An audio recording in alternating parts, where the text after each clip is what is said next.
RealTuners Radio.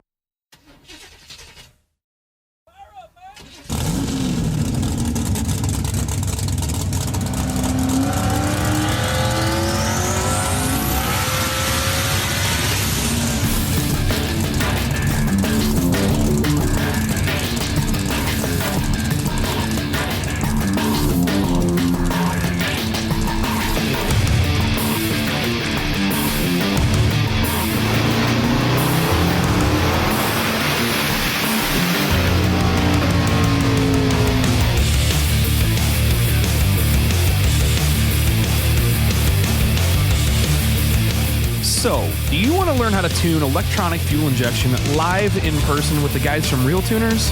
We have 2-day courses in dyno shops all across the country. Register for these at RealTuners.com. Click on RealTuners Live Classes. For more info or to make a reservation, go to RealTuners.com or message us at RealTuners LLC on Facebook. Learn how to tune your own standalone EFI systems like Holley, Fuel Tech, Fast, and others on the chassis dyno. And now we've announced new GM, Gen 3, and Gen 4 2-day classes taught by James Short of Shore Tuning. Our classes cover such topics as traction control, individual cylinder tuning on a budget, safe tuning for maximum power, and power adder tuning.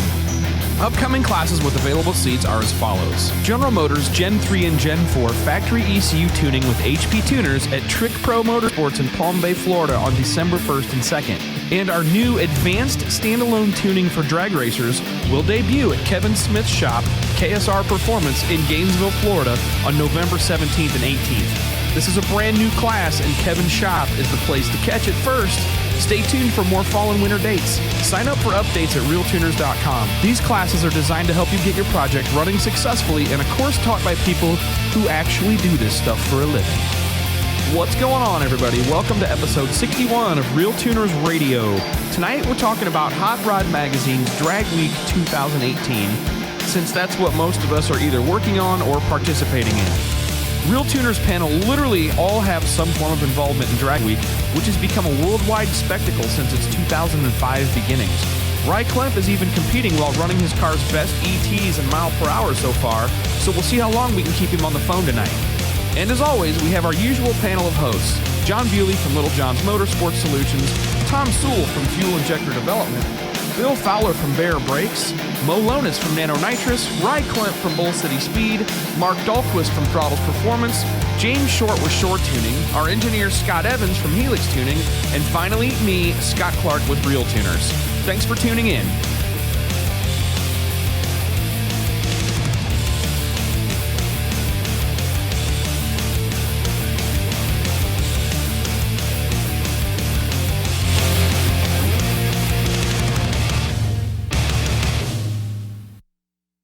All right, everybody, what's shaking? Good evening. Welcome to RealTuners, episode 61. You can see why Rye, I was super concerned because Rye didn't... Go ahead, you're live. Somebody's talking. No, anyway, so I made that intro like 20 minutes ago, and Rye hadn't exactly confirmed that he could get on the phone with us since he's in Drag Week, and competitively, I might add. But then he gave me at 7:58 p.m. I got yep, I'm here. Okay, cool, because I made the intro that said you'll be here 20 minutes ago. But anyway. Yeah, sorry about that. No problem, Can you hear dude. me right now? Good, loud and clear, man. Awesome. Yeah, so I apologize if I have audio glitches because I've never done this show on my phone before. This is all very new to me. No problem, brother. We'll figure it out. I mean, we'll get just as much as your time as we can get without, I don't know if you got maintenance to do tonight. Did you just get to the hotel or, well, I guess, why don't we... So, Go ahead. let's just go all the way back to day one because it's been an adventure. I'm not counting any of my eggs before they hatch to this, or chicken, whatever the stupid saying is. You know what I'm saying? But it has not been without incident or interest. So, we showed up. We got there early on Saturday to get everything ready. U-Haul tried to screw me over and give me a trailer that was too big outside of the rules. So we had to scramble and jump through our ass to get the right size trailer. Got it, hooked it up to the car. Mind you, we have never driven this car with a trailer on it. Threw it on there, drove it around for 20 minutes and said, yeah, it feels good. Let's just, for lack of better terms, let's send it. Went to testing, and big thanks to Bill. Bill, are you on here? I can't see the roster, but yes. I'm here. Dude, thank you so much for the tech and tips and how-tos, because we breezed through tech. We showed up to tech at 5 a.m. That's something we don't hear every year. Damn. We were like 25 cars back at 5 a.m. Yeah. Nice. But they actually, everybody else that has been Drag Week veterans said this year's tech was very, very efficient. We were in and out. They had it divvied up really nice. Like, this person's looking at this person's looking at this, and everybody kind of flew through pretty quickly. Total entry was 375 cars. They didn't even meet the 400 car cap. But I think, the hurricane, the impending doom and gloom is what kept a lot of people from trying to get there and do anything. But we got there, so we teched in early, so we were able to make a couple test hits. First one was 9, I don't even remember, like a 9.1 or something like that. Then the next one we got was that purposely on low boost, or what was your strategy here? My brain's kind of fried. I can't remember even what it was at this time. Oh, we spun. It kind of shook the tires a little bit. Came back around. We turned it up a little bit. So the problem that I'm having, and that we are fighting all week, and if you guys are listening and you're thinking of installing an anti-roll bar in your car, make sure it's the proper distance away from your axle housing. So the problem I have is we're on a slick. We're not on a radial, so we're not looking for separation on the chassis. We're looking for the thing to either stay level or squat a little bit, get the wheel speed up.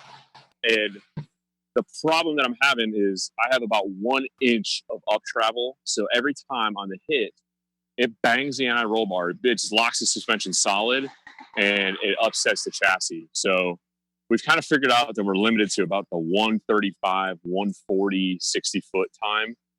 And we could jump through our ass and try and get a grinder and cut it out and I could just go to a basic muffler shop and slip somebody like $20 and be like, hey, let me use your welder. But right. Then we're starting from scratch on the chassis, and we kind of got a program that's working. The car's getting faster every single pass. So we're dealing with this. We just softened the hit up a lot, and it paid off because the inconsistencies across the track and the weather that we're dealing with, every track is different every single day. So first pass in Atlanta, it ran at 8. So yeah, I can't even remember. 870, I think 874. I'm sorry, 874.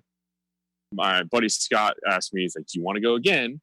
I said, "No, we don't know how this thing's going to do with a trailer. Let's hit the road." So we hit the road. Good call. Made it to the first checkpoint, and like engine temp was like 2.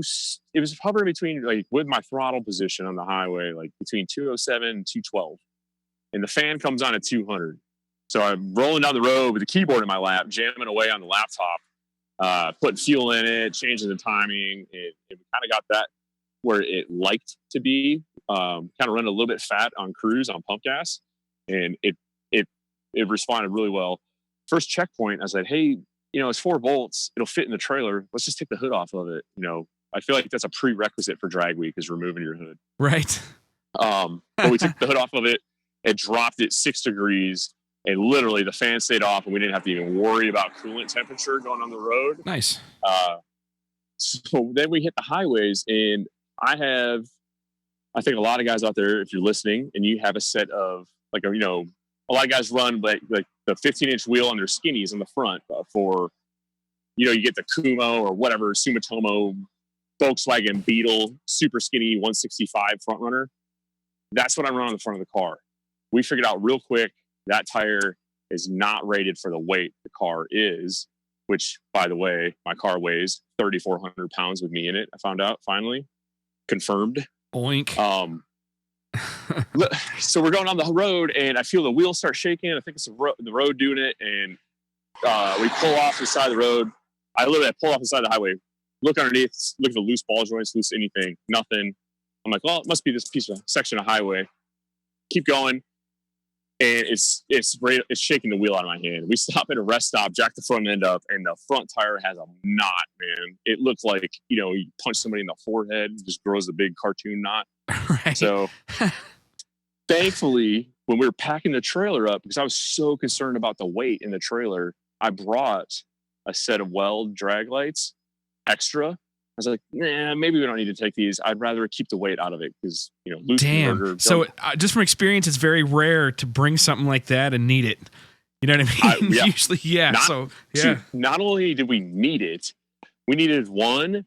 10 minutes later, we needed the other one. The right front tire let go, started to shake. And we pulled over. It sure as shit, man. It looked like somebody was making balloon animals on my rims.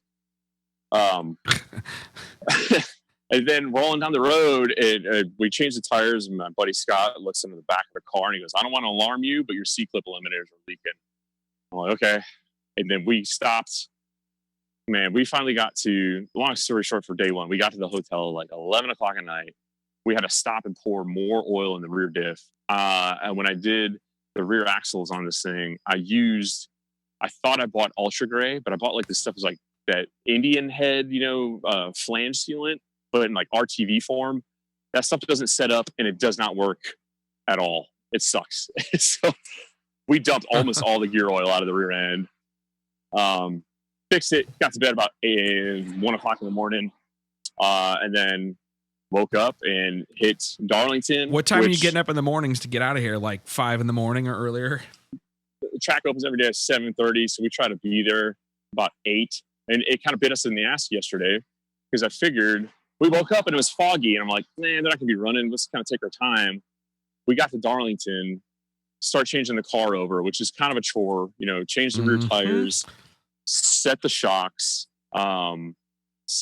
change the tune, drain all the pump gas out, fill it with the 85. We have a whole checklist to do. We get the car turned over, and I go, and I'm literally like grabbing my pants, and I hear them go, staging lanes are closed for class cars. So now we're stuck. We got to wait 2 hours for Street Machine Eliminator to go. Sat around and waited, and man, it was so damn hot in Darlington. Unbelievably hot. Probably 97 degrees. I don't know what it was with the heat index, but it was brutal. And we go up there in the first hit, and I felt it spin, and it kind of went left a little bit. So I tried to drive through it, and I had both hands on the wheel, tagged the limiter on the 1-2 shift, and came through. And this is the funny part. Like, I hear my phone in the car going off and getting text messages as I'm like gathering up the parachute. So I know I don't even have to get to the time slip booth because everybody's watching the live feed. Like, you guys were making fun of me. Oh yeah. Shit. Sorry. So I don't even have to get to I just grab my phone, read the screen, and go, that was a shit pass. That was a good pass. Right. And and we're so connected. The live feed is so freaking awesome that I was questioning that pass, and I grab my phone and I see a note from my wife, and I just see, it's okay, babe. And I was like, damn it. Dang it. So I thought it was the 1-2 shift, and then I look over at the boost or the CO2 for the boost controller, and the gauge is reading 0. I didn't open the gauge. I didn't open the bottle. So we opened the bottle, changed nothing, went out and ran an 860. I think it was 867. Like, it was no big deal. The car went A to B, and it was great. And, you're right behind Deutscher, actually. You're the first of the guys who is not an 8.5 something average in class. So that puts you in 1, 2, 3, 4, 5, 6, 7th place right now, which is a bump up from 8th. Yeah. And when we started this whole thing, I told my buddy, he's like, well, what's your goals here? Do you want to push the bottom end out of this car and leave it on the track and go for broke? I said, no, I want to finish. Number 1. Number 2, I want to have fun. And number 3, I would like to run an 8 at every track. And that was the only goals that I set for myself. If it wasn't going to be fun, I'm not going to push myself to keep it in the 8s. I'll run a 950 as long as I can still have fun and not bust my ass on it. Yeah. Everything so far has exceeded expectations. The drive. So with the hurricane coming, the staff made the call to forget the route. Don't worry about the route. Just head straight to ZMAX. So yesterday's drive was a relatively easy one. We were able to just hit the interstate and go. We got there completely drama free. Pulled into the hotel, hung out with a bunch of Aussies, drank a little too much beer with them. And then got up this morning, hit the track, and we got to ZMAX, and I guess because everybody was bright-eyed and bushy-tailed from the short run, we got there, man, and it was packed already. Yeah. The lanes were just slam full. And turned the car around as fast as we could, threw it in the lanes. And finally, when we got up to run, and so because I'm draining pump gas in E85 back and forth, like that residual fuel in the lines, like it's diluting the ethanol content. So every day my content's getting lower and lower, and I was a little concerned about it. So huge shout out to Biggin, Eric Yost. He brought me 2 cans of C85. God, is there anybody that guy is not saving their asses this year? That's like the 904th story I've heard about him. Dude, he is the man. And let me back up too, because Travis Accord Mangum, Logan at BTR hooked me up with him. So Travis Accord with the red S2000, the LS powered S2000. Oh yeah. He came and brought me a set of brand new ET Street radial for the front. So I have an actual good tire that I can run fast on, and then took my wheels and had them mounted. I don't know if that's within the rules. I don't really give a shit at this point. Nope. That's fair. I bought wheels and I paid for him to have them mounted. No, so that's no problem. You can do that on the road. Do you just? No, I know. Yeah, they just don't want you to have a transmission waiting at every stop or cylinder heads at every stop like some guys used to do. You know what I mean? Yeah, nothing you've described so far is out of in violation. Yeah, no, Facebook, man, is wide open. You can, and who was it? Ken Bionis. I told him earlier. I guess it was this morning. I was like, dude, you can go ahead and post it on Facebook. You won't get in trouble. You go ahead and ask for help. You know, because he needs a PCM. That dude. Yeah, that dude saved my ass. So that's awesome. I appreciate Travis. You're hearing this, man. Thank you, Logan from BTR. I told him a million times already, but thank you for all the help and reaching out. So we showed up today, and those damn safeties, and you guys warned me about it. And I'm the only one that ever bitches about safeties, but they always bite me in the ass just like they bit you in the ass too. So for those of us who are ignorant on this topic, could you explain this a little bit more? The safety? So I tried to, we were running like 26 pounds of boost yesterday. That was the other thing. We tried to add more boost, but I have one of those. So my CO2 regulator is like a beverage one for a kegerator.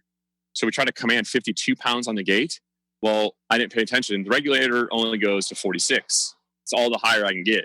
So we took the regulator apart last night at the hotel parking lot and removed all the safeties out of it. So now it'll give us as much as we want. So we solved that problem. And by solving that problem, we created the next one, which was boost cut. So today at Charlotte, I pull up, let go of the brake, and the car is trucking. I mean, it is on a pass, straight as an arrow, on a string, whatever cliche term you want to use for it. And about 300-400 feet from the starting line, it farts. Like I just hear this big pop. Quick sweep of the gauges. I see, but it picked back up and started pulling. So I stayed in it, swept the gauges, and everything looked good. Stayed in it, and I was like, that had to be boost cut. Had to be. And I let off. That's what it does. And, you know, at drag week, there's no throwaway runs, especially with the situation we're dealing with this hurricane and the weather. You know, you're in the some places Southeast. You're getting only one pass like the first day. Yeah, dude, you're in the Southeast. It rains here in 5 minutes. And then the next minute, it'll be clear skies. So you never know what you're going to get. You got to take what you can. So we stayed in it and pulled back around and grabbed my time slip. And it was at 863. With a 4 at 159.74. Yep. Yeah. And so it was a slower mile an hour almost, but it was 130 in the eighth. And I looked at the data and I'm like, I think that was boost cut. And looked at it, sure shit. Dude, if that's true, that probably would have been like a 50 or even better. It tickled the 28 pound mark and the car farted a little bit. Yeah. So we're going to raise that up and I think we're going to leave the same tune up in. And honestly, they kept talking about it and like how good the track conditions were. But when we watched the feed today, man, the track was... The first 20 feet weren't that great. They were having issues. Yeah. Man, everybody I knew there was having problems getting off the line today. Yeah, same here. Hey, hang on, guys. It's about to get loud because I am looking at Dave Schroeder's car and he's pulling into my hotel right now. That's fine. Get freely loud with that. That's a good sound. You're at your hotel, right? Yeah. Did you remember to bring your wallet? Yes, thank you. So we're rolling up this damn hill. We're going through the Smoky Mountains today. And if you guys have been watching the live feed, there's a pro street I think he's a Pro Street. It's a Pro Street Mercury Marauder, and it's like crazy blue color. So we're rolling along, and I see, you get those like slow down right hand lanes, rolling, hauling ass up the road, and we're kind of leading this little pack.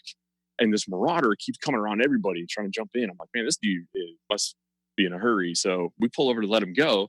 He rolls up next to us, and the passenger is holding out the window a wallet. And I'm like, oh, yeah. Let's go. And then I look at it. I'm like, holy shit, that's my fucking wallet. So the first fuel stop, and this has been like 50 minutes probably. Ooh. First fuel stop, I left my wallet on the trunk of my car, and they said they just watched it slide right off the trunk of the car and into the road. Credit cards and everything went everywhere. His name's John. I can't remember his last name. I think his first name's John. But the blue Pro Street. John Friel. Yeah. That dude. I know him. He's super cool. God. He's an old school drag weeker. Yep. It's been such a day, and I'm an emotional guy, and I was like on the brink of choked up. This beautiful scenery, amazing day, an amazing drive, Lost my and wallet. just the camaraderie and that spirit, and just I don't know. It's you guys that have been on Drag Week or are currently doing it. Oh, we you guys understand. all felt it. Yep. Man, We've even done the it was- wallet thing. Yep. I told him, I was like, dude, come find me this week. I'm buying both you guys dinner for sure. I wouldn't say I would have been lost without my wallet because I got a co-driver that has a bunch of money, but Sublet's got you covered. yeah, He knows Scott would have right. it. But yeah, man, I could not. This event it's day 3, and in every sense of the word has exceeded my expectations. Strained your completely. emotions. Yeah, it had. Day 1 we again ran through the ringer a little bit, and honestly, even those repairs were nothing compared to what some of these guys are going through. But to have the car first time out and run as good as it does, dude, get this, man. Coming up to the top of the Smoky Mountains or the Appalachians, whatever mountains are. It's my home state, I should know, but I don't. So coming through the mountains of Western North Carolina, we get to the top of this damn hill, and we shoot the temperature on the transpooler. Take a guess. Throw a guess out there. Oh, 215. You're 100 degrees. 185. You're 100 degrees high, Really? dude. I think you got a broken temp sensor. I don't know. No. Your I gauge don't- is broken. I don't have a gauge on the car. We're shooting with an infrared gun. At the end of every stop, I can put my hand on the transmission cooler. The converter is 168 degrees. The pan temperature is 130. Wow. And I'm What kind of converter are you running, Ray? it's a Cohen converter that has been modified by Mark Chance. Nice. And it was literally a converter that my best Now, friend Scott. Is Mark Oh, Chance, it's one of is he related Scott's. with- No, he keeps Yeah. these as trophies. Yeah. But is Mark Chance related with Neil Chance then? That I don't know. I don't think so.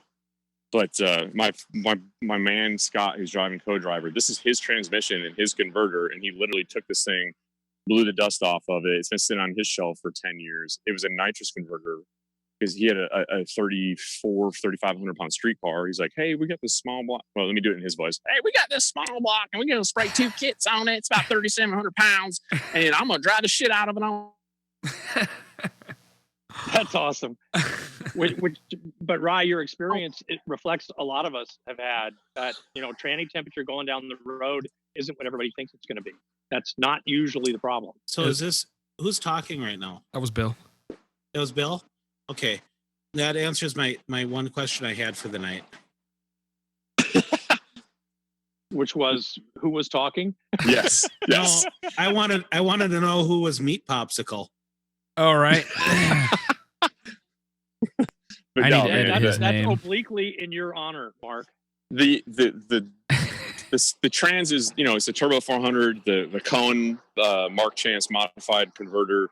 It's a grinder valve body. It's stock case. The transmission literally looks like it's been sitting on the bottom of the intercoastal waterway for 6 years. It's scummy as hell looking, but it works so good. But the oil cooler or trans cooler is like this giant Mishimoto piece. It literally looks about the size of like a Honda radiator with a big Spall 12-inch fan on it. So we just turn the fan on going up the hills, and it stays frosty as shit. And then I can't. like I said, I'm not counting the chickens before they hatch, but So far, so good, man. You've had a lot of practice with your car. That's what separates you from a lot of the noobs that don't that aren't having a good go at it. I mean, there's going to be a certain number of things, no matter what, with a project car that you're going to run into.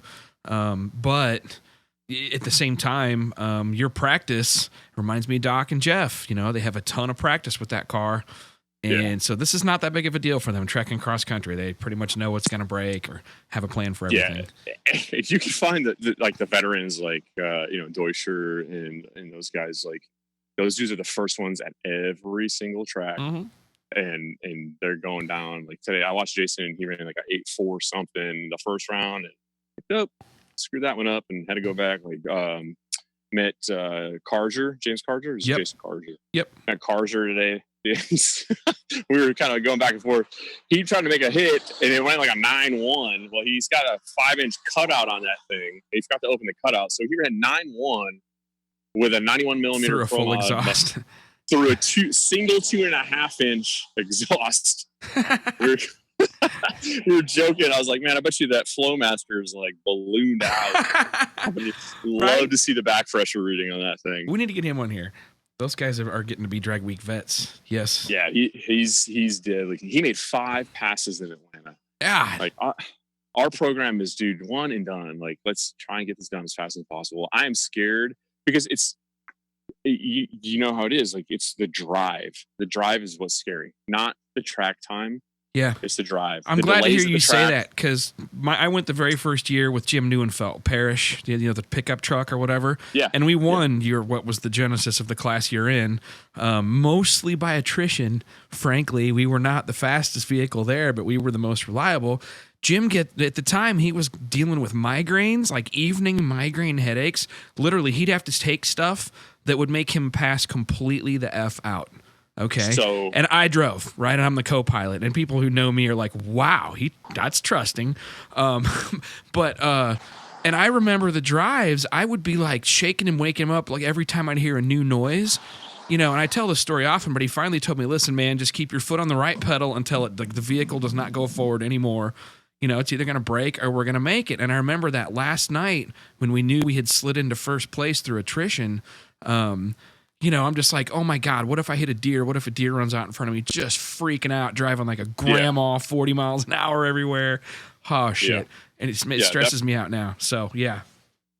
That's the kind of pressure people just don't realize, especially when you're looking at winning something or top 5 in your class. Jesus, dude, if you snag a top 5, we got to do something for you. Because class is tough as shit, dude.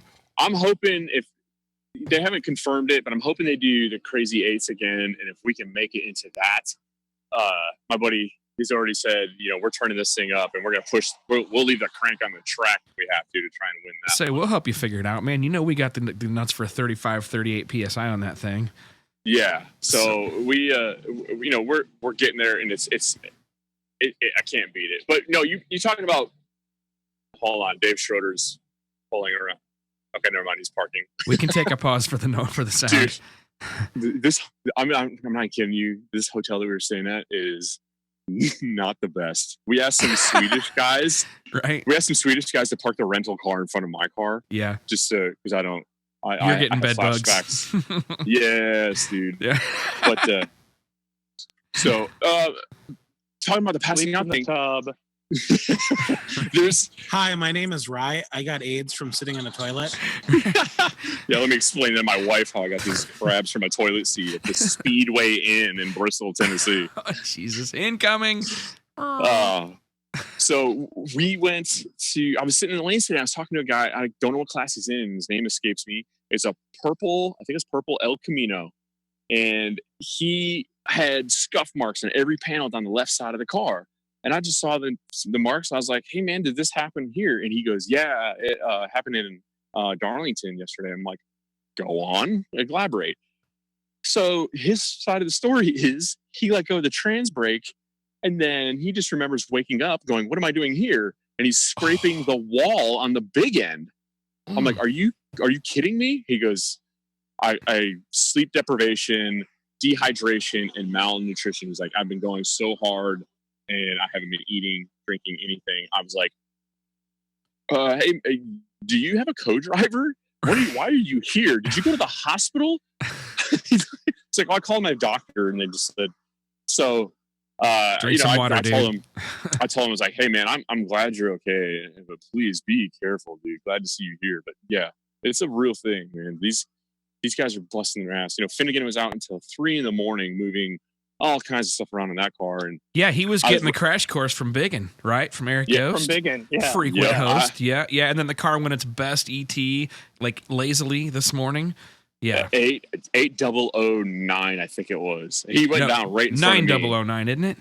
9009, yes, thank you. Yeah.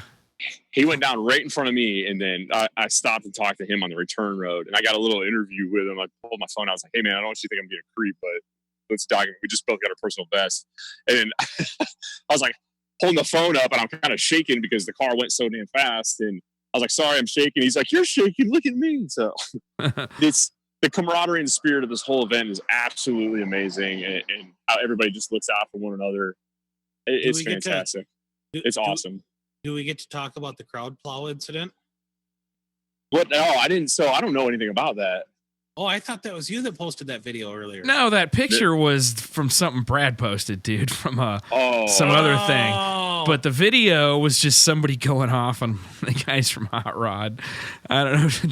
Well, I'm not even going to talk about who took one it. particular Here's me douchebag. all confused. Yeah. Yeah, I thought that was something going on at the event. That The was like video somebody- was, the video, the guys yelling at, getting in each other's faces. Yeah. Yeah, I'm not sure what that was. Just trust me, they didn't want to mess with the guy that was taking the video. So he's like, I figured instead of starting any shit, I just let them figure it out and I'll take some video. But I thought that was kind of funny. Oh, for some reason, I thought it was Rye taking the video, and I'm like, dude, shouldn't you be in your car? Right. No, that wasn't me. No, but all in all, it's good. We're extremely pleased with the thing, and I hope and pray that our luck continues this way. Well, you got 2 more days for stuff to break for people, or at least one more decent sized drive, right? Yeah. So, actually, really 2 more decent sized drives. Are they going to push it off? Are they going to take off a day? Is there any talk about this hurricane coming with the weather? What they're doing? It looks like it's coming in later than they anticipated. By the way, right? It's looking like an early Friday morning thing. It's supposed to make landfall in the Carolinas on Thursday, and we are all the way, tomorrow being Thursday, we are all the way in, Tennessee, so we're fine. Like, the worst thing we've dealt with, and that's why they avoided the route, because the route yesterday would have had us going a little bit west, and I already told my wife and kids, because, I think a lot of you guys already know, my house is on coastal Carolina. Like, I am. Yeah, you're ground zero, right? The eye of the storm is I will be lucky when drag week is over if I have a house. It's a good thing your wife takes care of business, man. That's all I'm going to say. But a lot of people are like, well, why are you on drag week? Like, well, what am I going to do? The most important things to me are my wife and kids. They're gone. They've already left. They got out of the area. And my wife is like, I don't know what to take. I'm like, I don't have anything for you to take. The most important things in my life are you and the kids. And the other one, I have it with me. So everything else is insured. Nothing else I have, I really, really care about or need. So screw it all. Just get out of Dodge. Yeah. And my co-driver, Scott, he's the same boat I'm in. Does he live close to you, or is he? Yep. Okay. His house is, it's in a floodplain. His wife and kid bolted and went to Kentucky. So we've evacuated the area. Like, we're gone. So when this event is over, I'm not going home. I'm going to Raleigh, North Carolina, which is supposed to get slammed with water. But my aunt lives up there, and they live on some pretty high ground, so they're not going to be too affected by it. Might be interesting trying to get there. So with all that, they took that into consideration, and that's why they waived the route. They're like, look, don't worry about doing the stupid drive. I think it was like 80, 90 miles yesterday or something like that. Not bad. And they just said, just get there as soon as you can, because water's flying off the shelves. Gas is scarce in certain areas. And some people noted it in Concord today at Charlotte that water was kind of flying off the shelves because people are evacuating. They're moving west through North Carolina into Tennessee. But we are on the leading edge of the storm. The weather's fine. Like, drag week is not going to be swept away or flooded by this hurricane. It's a lot of... I'm from North Carolina. I've been through a few hurricanes and I know how these things work. And a lot of people are kind of, panicking. But if maybe it would be the smart move to get out of Dodge if you're afraid you're going to get stuck here. But I've gone through a couple of them, and we're a couple of days ahead of this thing, so we'll be okay. And the Hot Rod staff is making the right call by saying, like today they go, they'll call it in time. Well, today's directions, they go, look, just go to the first checkpoint, which was Pat Musey's shop, 18 miles in. Yeah, you want to go there anyway. They just go to Musey's shop, take your picture, and then head straight to your destination. Don't follow the directions. Head straight to Bristol. So they're accommodating that in that regard. No big deal.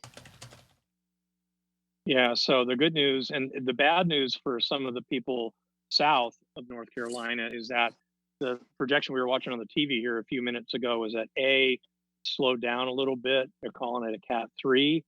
And that B, it's beginning to head a little bit more in a southerly direction. Southerly, yeah. So, yeah. So your house may be better than you think. Yeah. I mean, I think the best part is that it might be losing some steam or not gaining steam as fast as they thought it would. Sometimes they turn right back around, though. I mean, that's not. It's just the rain. It's the rain that we're worried about. If you watch my videos in the past couple of months, I complained about the rain a bunch of times in those things. And the ground, Eastern North Carolina is so saturated right now as it is. All the reservoirs are so damn high. Yeah. This rain is going to be what the problem is. I'm not too concerned with the wind. Like, knock a tree down, take out my fence in my yard, big deal. It just sucks. Like, as a homeowner, if I was renting, I wouldn't give a shit about any of it. Like, this is not my problem, bro. But as a homeowner now, like as an adult with responsibilities, it sucks. It's a little stressful, but it is what it is. We're gonna keep pushing, and I pray that my luck continues. And again, I gotta jump off of here in a minute, but everybody on this show that has helped me, thank you guys so much, dude. Because over the past year, my program has accelerated exponentially, and my co-driver Scott keeping my head on straight. Sublet's a good dude for Drag Week, man. I got to say it. That's a good choice in co-pilot. Yep. If this week continues the way it is, he is so screwed and bit by the bug, and we're taking his car next year. He says he's already mentally preparing like strategies and things to change. But Logan at BTR, Bill, your brakes are absolutely amazing. Sorry if I scared anybody yesterday. I watched the video because I had a bunch of people ask me why I didn't throw the chute on my second pass at Darlington. And then I watched the video, and because of the heat on the track and Darlington goes downhill, like it looks like my car just disappears. So it looks like it makes a sharp turn and plows into something. But these brakes are awesome, especially coming through the mountains with a trailer behind this car. Like, dude, I was passing casual traffic, like the locals in their minivan in the mountains, and I'm rolling right by them like it's nothing. Nice. And it's awesome. Zero issues with those. They worked phenomenal. I had a couple people pull out in front of me, and I had to jam them on and test them. And then they worked great, man. Everything in the car is going really, really good. And I just hope our luck continues and we get through this. I don't know. We'll see where we end up. Gotcha. Also, thank you for that. So the interesting thing was the guy in the El Camino who ended up, catching the wall after the finish line. He went right on down the track, not that fast. The car kind of does that little thing where it looks like it goes over a hump, but I guess you're right. It's just the heat waves. And then all of a sudden you see him bouncing off the wall and spinning. It's like, what the hell? Yeah. So, yeah. Like I didn't know what everybody, because my wife said the same thing. It's like, why didn't you throw the chute? Are you okay? And I was like, what the heck are you talking about? And then we were watching the live feed. I went back and watched it. I was like, oh yeah, that car just disappears. But thanks, you guys, everybody. I appreciate it, man. Your buddy Logan's actually going to get on here in a minute. Go ahead. Just remember, if you survive Drag Week, you probably gain like 3 places just by making it to the end of the week from other people who drop out. Exactly. Yeah, you still got a couple of drops to happen, I think. Yeah, it's a battle of attrition for sure. Yeah. True. Brian, we're really proud of you, and we're pulling for you. Amen, brother. Thanks, good job, dude. I got to tell you, we are real proud of you, man. That's awesome. Hell yeah. Yeah. I'm the most proud. I'm so proud. Not for real. I haven't known Ryan that long, and like I'm getting giddy like a schoolgirl watching the live feed when he comes up. We're at BTR. We shut the whole shop down to watch his live feed. Nobody gets shit done this week. No. Seriously, man. No, I appreciate it, man. I Like, have to you're- admit that this is the first year in like 5 or 6 years I haven't watched 1 minute of Drag Week because we're so busy that I know that if I watched 1 minute, I'd watch the whole freaking day. Yeah. I'm gonna go back and watch all of it, and I'm here doing it. Yeah. But, It's cool. I'll say the live feed has been really, really good quality wise. They've It's done a really awesome. good job with it. Oh, did you guys hear loans today? I think he Fowler makes sent an him a legal apology letter for or ya. a demand letter or something. Yeah, dude. So the reason he thought that is because on the back of my car. So I had my old motor was 60 over, and it was basically the same size as an LS3. So I have a 6.2 liter badge off of a Raptor on the trunk of the car, and that's what threw him off. He just assumed Oh God. that it was a Ford motor, and so he Yeah. that whole announcement and everything like that. And then I went up to the tower to turn my slip in today, and then we're right next to him. And I put a message on my phone. I said, "Sorry, I don't have a Ford motor," and I held it up to the window. And he's like, "Oh, Bill Fowler already corrected me. I'm sorry." It's like when your troll game is so strong, you don't even have to say a word, and you can make everybody like. So I think all the Ford guys out there. I think the car made it onto. What is that? MustangsandFords.com. Mustangs of Hot Rod Drag Week, day one. My car is like on that website. It's the ultimate troll when they find out it's an LS swap. Yeah, it's great. Like, it's a really original combination. I can see why people would get messed up with it. But anyway, all right, guys, I got to get off of here. I'm going to go tell my kids good night. But I appreciate all the help, guys. Good Thank job, you. Rye. Keep it up. We'll talk See to you in the Ryan. morning. Good man. luck. And Logan, you'll always be my plan A. I don't believe it, man. I feel so slighted. But hey, congrats, man. We've really been watching and rooting for you, and I'm proud to call you a friend. I think you've been doing awesome. Thanks, guys. I appreciate it. And everybody that I've met on this trip that's came up to me said I listened to you on a podcast. Thanks, guys. It's awesome meeting all of you. So I look forward to meeting That's cool. We appreciate it. more. Cool. See you guys. Yeah, Take care, Ray. don't suck at all the rest of the time. Yeah, I will. We'll Go definitely try. tomorrow and say hi to him. We'll do. Later. All right, bye. Outstanding. I mean, I literally only called in to give Rye a hard time, so now my job's kind of. Yeah, now you got 19 more minutes to talk some shit about him. All right, well, just give me a topic. I'll start rolling. I'll let the guys pick something. Just ask about if you can have Bewley's saline instead of him. No, here's the deal. Go ahead, John. We just don't even need to get that shit started tonight. I have one night of peace with Rod, busy as hell, and y'all gonna turn that shit over to Logan to start in on. I mean, I thought y'all was my friends around this place. I mean, damn.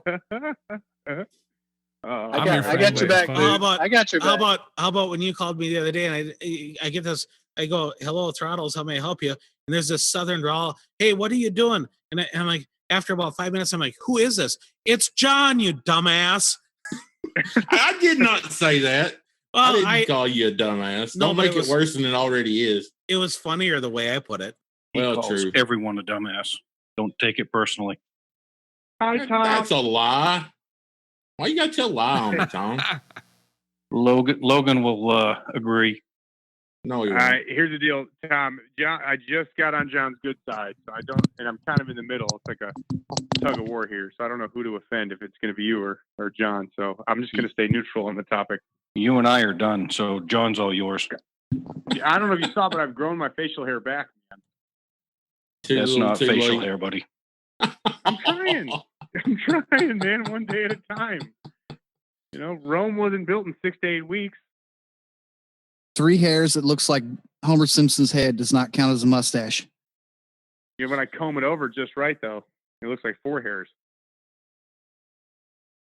Got that Donald Trump hair So, on your chin. so Logan, tell us about the Miata. What was the outcome? Oh, dude, so the Miata, the whole Miata. I was posting on Clapped Out with Rye, and we were. In a matter of 3 days, we had the Miata drivetrain out. We had it motor plated. We had the 5.3 in it. We had the trans in it. We were like ready to rock. And then the subsequent like 2-3 days of that last week before LS Fest, it was just like the incidentals, which I knew would get us, drive shaft, exhaust, wiring, fuel, like just stupid stuff, And we get the car completely done. I got like a momentary switch for the starter because I can't track the stock Mazda harness to find the starter exciter wire, and I'm not going to crack a Helms manual. So I get everything done, and I go to fire it, and it's just dumping fuel in the exhaust.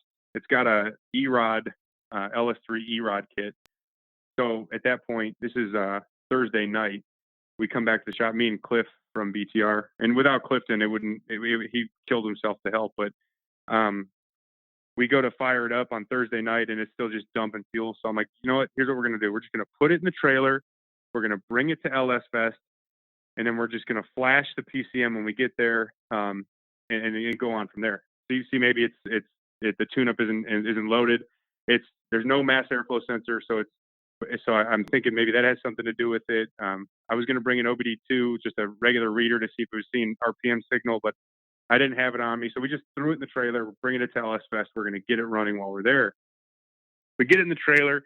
I trailer it all the way down to LS Fest, and we get the next morning, Friday morning. I get in the trailer.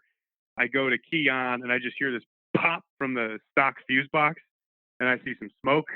And at that point, man, I threw the towel. I was like, I'm done. I can't. It was 200 degrees in the trailer. We had to work the booth all day. And I wasn't going to race it, so it was just going to get parked anyway and do burnouts. And I was just so dead tired. I'd been doing nothing but working on that and getting ready for LS Fest for the previous 2 weeks. So I said, you know what? I just need to take a mental reprieve from it. Well, You guys- Miata's similar to a British sports car. And if you've ever read the Lucas Theory to Electrics, all you really had to do was patch the leak in the wire and refill it with smoke, and you would have been fine. Like, seriously, like, if someone would have sold me a smoke kit, I would have installed it. Like, I was so dead, man. And hindsight's 2020, because I have a fresh rotating assembly and a fresh long block ready to go in the RX-7. I could have raced stick shift class, had some fun. And instead of being able to race either class or race at all, I had nothing to bring. But it was more of a true grit, like, see if we can make it happen than anything. It's so glad to know that the rumor on the internet was you had the wrong push rods in it, but I'm glad to hear that really wasn't the case. Yeah, don't even get me started on that. God. And the thing is, I probably do. It's a 10 mil head with like a 7350 push rod in it, so I probably do have the wrong push rods in it. Oh, but yeah, that was I'm gonna take a break from that, and I'm gonna get the RX-7 done, and then at least take advantage of some air before the dreaded winter hits.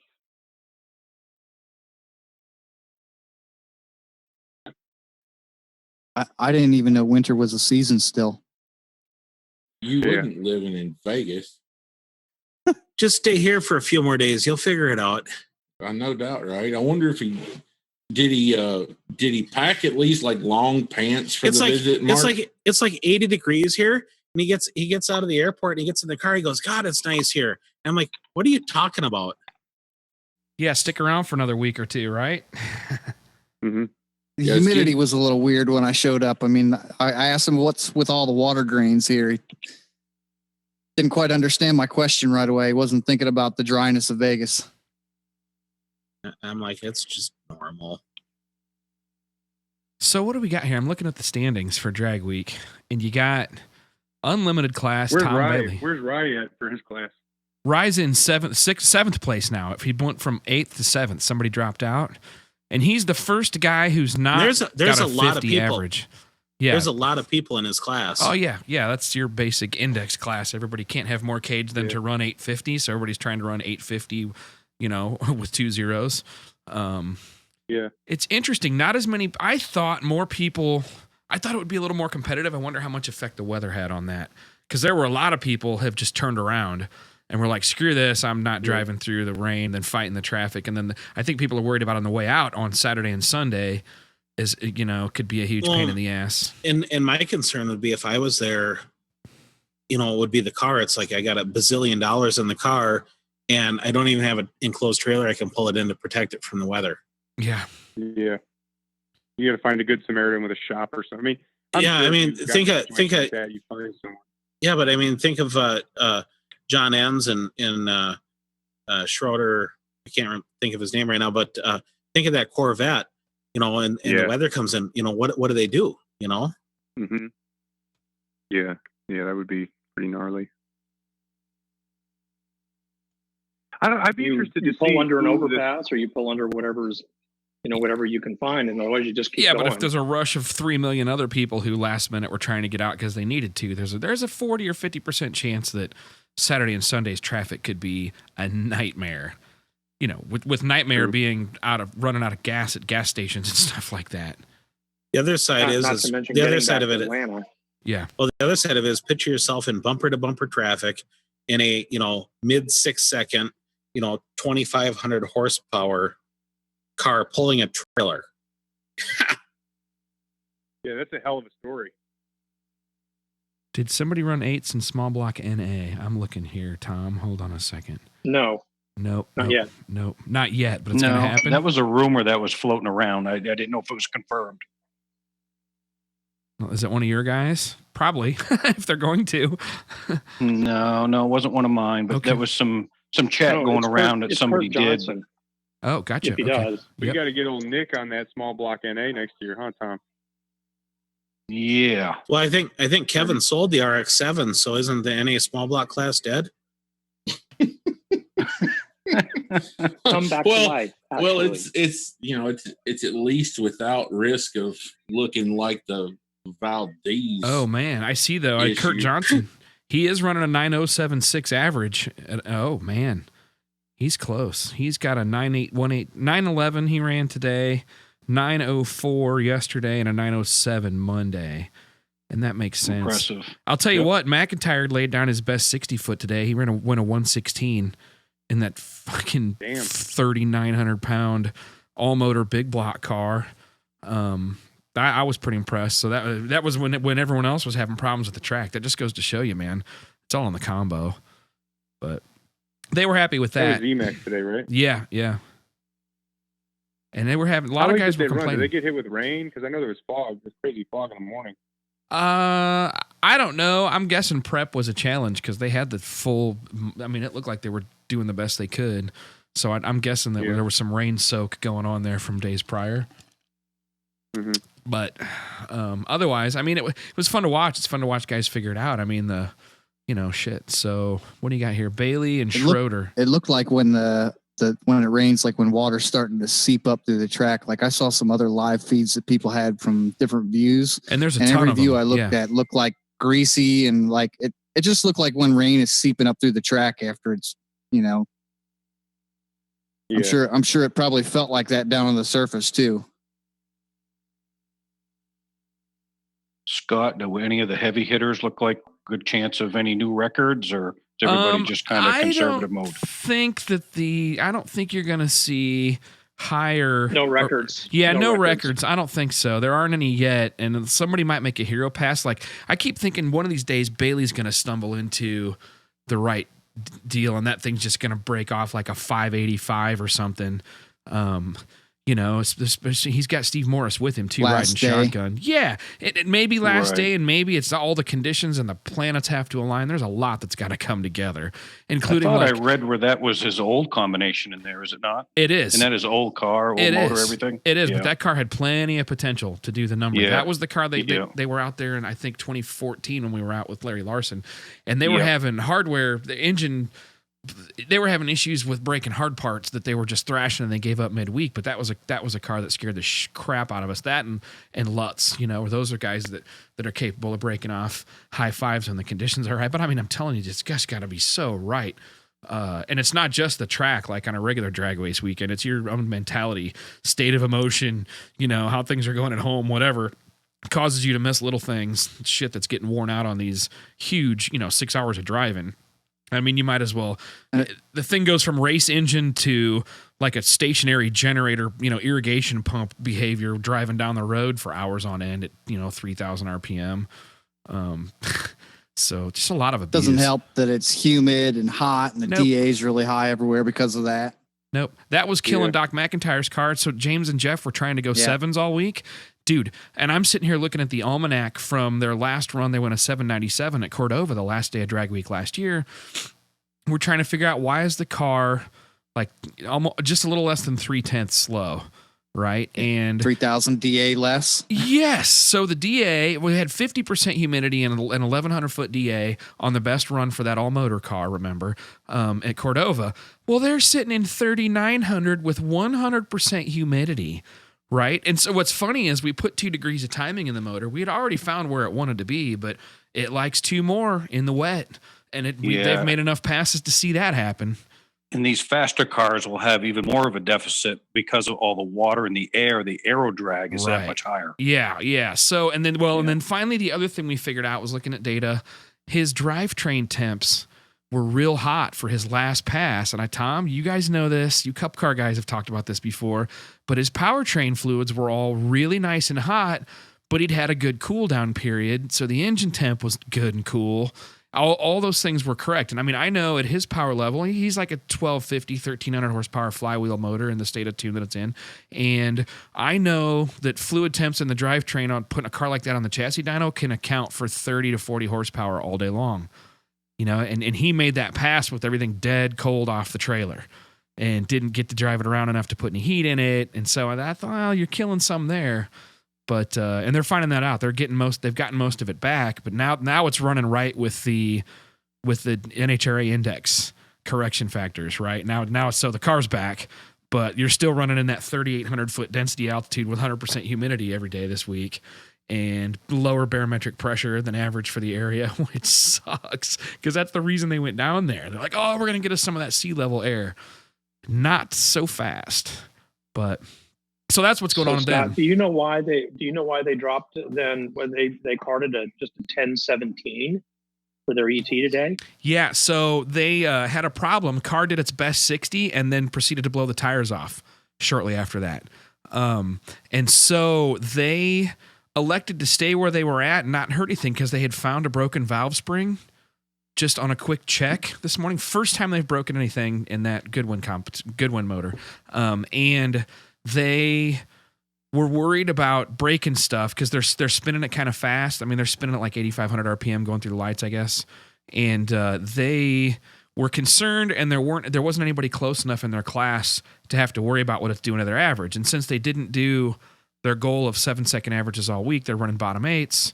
He's like, we'll just try to turn it up and do our best we can, tomorrow and Friday. We'll just keep going. Didn't want to beat on it. So, and they made the hotel at like 6 p.m. tonight and called me, and they were overjoyed, and they're going to bed. So him and Doc, they're going to get a full night's sleep finally. But, yeah, so I mean that, and then the other guys I'm working with, the Taylors, Dennis Taylor, we've had freaking 2 minor fires at the rear end of the car.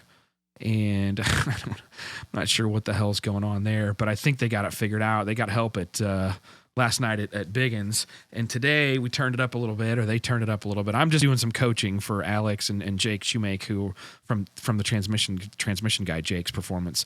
I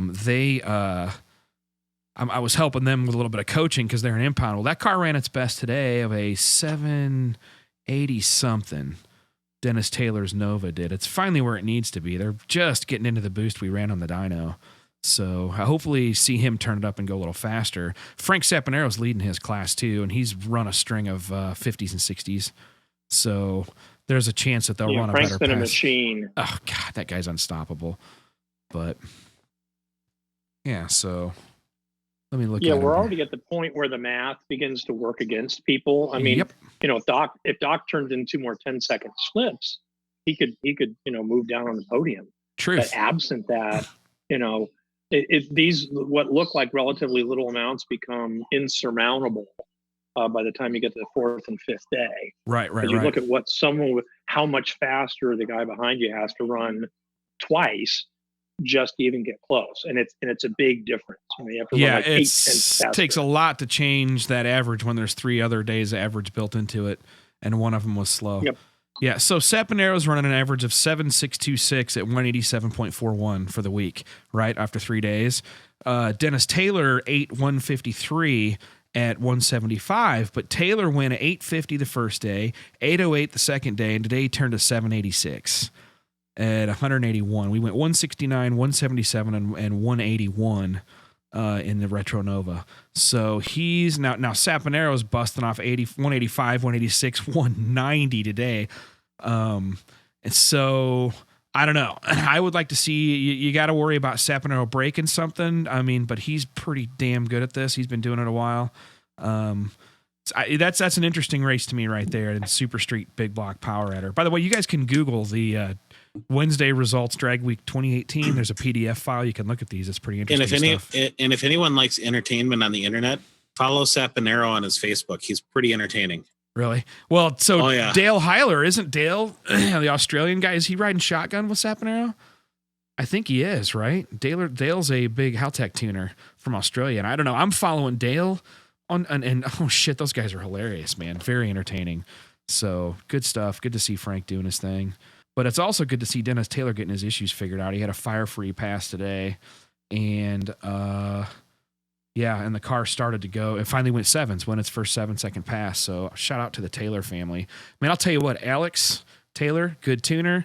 Jake Shoemake, good tuner. Guys getting shit figured out. They call with good questions. I can help them out, answer questions, kind of stuff. So it's kind of neat to see them. They're actually doing all the key tapping and everything. So all these other classes, I mean, I don't know. It's still competitive. Still a big event.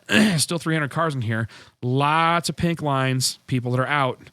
Stuff broken. So it's worth looking at. Go Google the Wednesday or results. In some cases, people that just decided to, bow out for weather reasons or. Some of them did. Yeah. I mean, I know Andy and Doug Cook were like, they were not comfortable. And they had to get back on time. They had stuff they had to get back for. Yes, and something happened too where they were in a town that was going under mandatory evacuation, and they're like, "We're just not going to push this." Yeah. So, but they're going up to the Horsepower Wars thing, which is this weekend, right, Bill? Yeah. How many people have been following Horsepower Wars? I've been watching it. It's actually very, very entertaining. It is very entertaining. It's a good production. Yeah, I think they've done a good job with that. I mean, they're also. Chad Reynolds, one of our sometimes hosts, had a little deal when he was on yesterday, talking to the guys at Biggin, right as they were about to light off the cannon. You never been around where Eric's fired off his cannon? I've heard so many stories about this. Carry on. I haven't seen it, but we got to hear it through the beauty of the internet. So anyway. They're doing a good job of keeping the interest level up, given you've got, pretty big differences between where the teams really are in terms of power and performance out of the cars and level of preparedness. I think it was very cool that the big guys helped out the Stinky Pinky guys. And I don't know how much that became clear by watching the episodes, but there was a lot of background help going on there, and I thought that was pretty cool. Good deal. Well, that'll be worth seeing the whole finals and how that plays out here. So, and what I like about that is that's direct to internet. Their production is working out really good. It's quick to see the results. So we'll have to hear all about it. Cool. Yeah, I'm going to be doing Facebook Live there Friday and Saturday, and not getting anybody in trouble at the same time. Yeah, exactly. Well, if I get somebody in trouble, it'll be me, and product's already on the car. Sure. Pretty hard to unbolt. That's pretty funny. Yeah. All right. Well, anybody else got anything else they want to put in before we wrap it up? Well, I'd just like to say that when you and Bewley were in Vegas, and when I was in Vegas, Mr. Evans took us all to the Gordon Ramsay restaurant, which was, just a step above unbelievable.